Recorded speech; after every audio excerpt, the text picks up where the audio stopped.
বামফ্রন্টের ডাকে ব্রিগেডে সমাবেশে যোগ দেওয়ার উদ্দেশ্যে কল্যাণী সীমান্ত স্টেশন, কল্যাণী ঘোষপাড়া স্টেশন এবং কল্যাণী শিল্পাঞ্চল স্টেশন ও কল্যাণী মেন স্টেশন ধরে গেল রওনা দিল বামফ্রন্টের কর্মীরা। আপনারা দেখছেন নিউজ নদিয়া এক্সপ্রেস। চ্যানেলটিকে সাবস্ক্রাইব, লাইক, শেয়ার এবং ফেসবুক পেজটি ফলো করুন আর দেখুন নিউজ নদিয়া এক্সপ্রেস।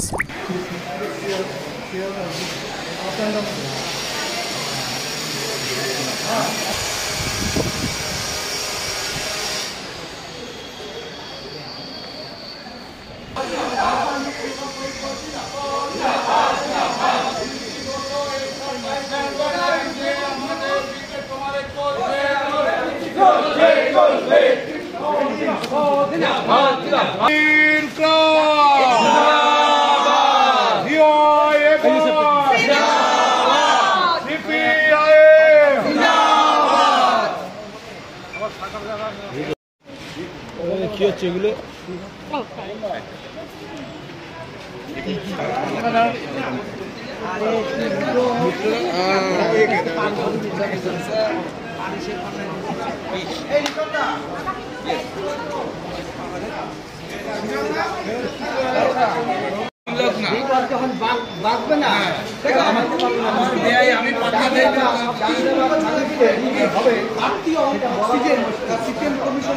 আগামী দিনে দেখা যাবে, সব দেখা হবে। বন্ধুরা, তোমরা সব পাশে থাকবে। আমরা ব্রিগেডের উদ্দেশ্যে রওনা দিলাম।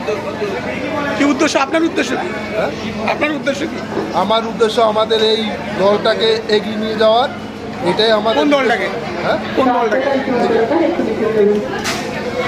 তৃণমূলের যে দুর্নীতি, সেটা আমরা প্রতিবাদ করতে যাচ্ছি। আগামী দিনে দেখা হবে, আমাদের সাথে সব সঙ্গে থাকবেন, এটাই আমরা কামনা করি। আমার নাম কি? বাড়ি? আমার নাম হচ্ছে কার্তিক দাস, আমি মাঝেরচর 7 নম্বর ওয়ার্ডের বাসিন্দা।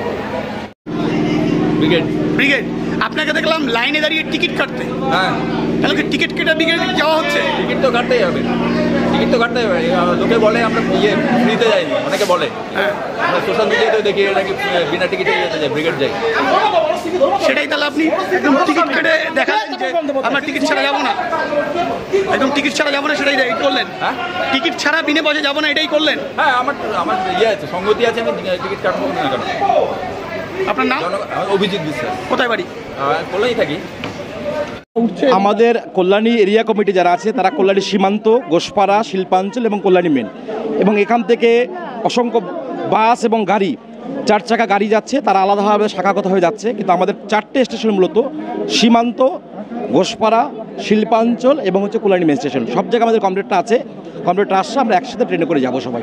আমি একটা জিনিস জানতে যাবো, যেভাবে রাজ্যের বিভিন্ন জায়গায়, বিশেষ করে বহরমপুর বা মুর্শিদাবাদ যেভাবে উত্তপ্ত হয়ে পড়েছে, যেভাবে মানুষ ঘর ছাড়া, এই সময় দাঁড়িয়ে কি বলবেন আপনাদের ব্রিগেড সমাবেশ? দাঙ্গা করছে কারা? দাঙ্গা করছে সরকার, করছে দাঙ্গা। মমতা ব্যানার্জির পুলিশকে ব্যারিকেড রেখে দাঙ্গা তৈরি করা হচ্ছে, বিজেপিকে জায়গা তৈরি করে দেওয়ার জন্য। সাম্প্রদায়িক বিজেপিকে জায়গা করে দেওয়ার জন্য আমাদের রাজ্যের সংখ্যালঘুদেরকে খেপানো, সিদ্দিকুল্লাহকে দিয়ে খেপানো, এই কাজটা শুরু করেছে মমতা ব্যানার্জি। আমাদের রাজ্যে মুখ্যমন্ত্রী ছিল না বুদ্ধদেব ভট্টাচার্য, কি বলেছিল? দাঙ্গাবাজদের মাথা ভেঙে ঘুরিয়ে দেবো। জ্যোতি বসু কি বলেছিল? দাঙ্গাবাজদের পতাকা দেখবেন না, গুলি করবেন মাথায়। আর মুখ্যমন্ত্রী কেন বলতে পারবে না? কারণ মুখ্যমন্ত্রী বলতে পারছে এই কারণে, এই সিদ্দিকুল্লাহ যখন সিঙ্গুর নন্দীগ্রামে তখন কি বলেছিল? মুসলমানের জমি নিয়ে নিয়েছে। যখন রিজনাল কাণ্ড হলো তখন কি হলো? মুসলমানদের হত্যা করাচ্ছে, লাভ ভালোবাসার বিষয়ে। তাহলে আজকে সেই সিদ্দিকুল্লাহকে নামিয়ে দিয়েছে মুখ্যমন্ত্রীর মন্ত্রী, রাজ্যের একজন মন্ত্রী সিদ্দিকুল্লাহ বলছে যে 10,000 লোককে গ্রুপ বাতাসা দিয়ে নামিয়ে রাখবো। আসলে ওর কাছে জামাতের টাকা, তাই গ্রুপ বাতাসা দিয়ে। আমরা বলছি দাঙ্গা করাচ্ছে তৃণমূল এবং বিজেপি মিলে দাঙ্গা করেছে। আমরা দাঙ্গাবাজদের বিরুদ্ধে। আমরা বলছি এ রাজ্যে দাঙ্গাবাজ মুক্ত করো, শিক্ষা, স্বাস্থ্য, দুর্নীতির বিরুদ্ধে লড়াই করো। আর চাই কৃষকের ফসলের ন্যায্য মূল্য, ক্ষেত মজুরের মজুরি, চাই শ্রমিকের 18,000 টাকা ন্যূনতম মজুরি, চাই কারখানা এবং সেই কারখানায় যুবদের কাজ। এবং এই কাজের ব্যতিরিকে যে লড়াই এরা লাগিয়ে দেওয়ার চেষ্টা করছে ধর্মের নামে মানুষকে বলিয়ে। আচ্ছা আপনি বলুন তো, পেটে খাবার না থাকলে 3 দিন 4 দিন মানুষ না খেয়ে থাকতে পারবে? এই জামাটা আমি 1 মাস না পরে থাকতে পারবো, কিন্তু পেটে খাবার না থাকলে আমি 1 মাস বাঁচবো না। তাহলে ওরা যারা ধর্মের কথা বলছে, আজকে দেখবেন স্কুলগুলো বন্ধ হয়ে যাচ্ছে। যখন স্কুল পাঠশালা বন্ধ হচ্ছে তখন ধর্মশালা খুলছে। কিন্তু আমাদের রাজ্যে আন্দোলন হচ্ছে ধর্মশালা বন্ধ করো, পাঠশালা খোলো। হয়নি? নবজাগরণ হয়নি? বিদ্যাসাগরদের আন্দোলন কি? রামমোহনদের আন্দোলন কি? বামফ্রন্টের আন্দোলন কি? স্কুল করো, কলেজ করো, বিশ্ববিদ্যালয় করো। আর এরা মন্দির করো, পুরীতে মন্দির করো। তাহলে এই লড়াইটির বিরুদ্ধে আমাদেরকে লড়তে হবে।